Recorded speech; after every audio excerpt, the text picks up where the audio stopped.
Alright, let's talk about something that feels way harder than it should. Making friends. Si vous vous êtes déjà demandé comment certaines personnes semblent accrocher avec tout le monde, je suis là pour vous. Voici un guide simple, étape par étape, pour vous faire des amis facilement, même si vous êtes un peu timide. Première étape. Soyez vraiment curieux. Posez des questions. Au lieu de vous inquiéter de ce que vous allez dire ensuite, concentrez-vous sur l'autre personne. Qu'est-ce que vous aimez faire pour vous amuser? Ou comment vous êtes-vous retrouvé ici? Des questions simples et ouvertes peuvent lancer la conversation. Deuxième étape. Montrez-vous. La régularité est essentielle.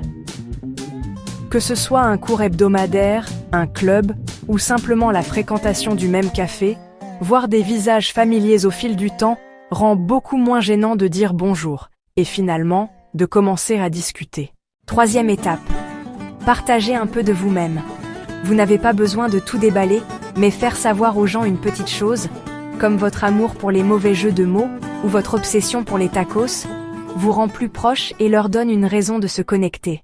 Quatrième étape, soyez un bon auditeur. Sérieusement, la plupart des gens veulent se sentir écoutés.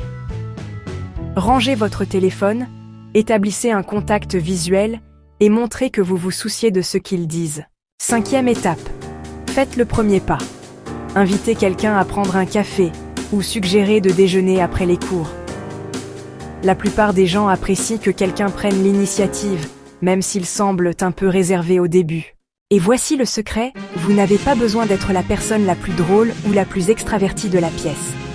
Soyez simplement ouvert, authentique et gentil.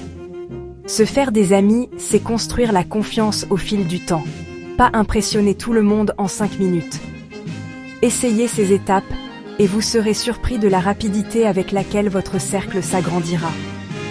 Alors, respirez profondément et allez dire bonjour à quelqu'un de nouveau aujourd'hui. Vous avez ça en vous.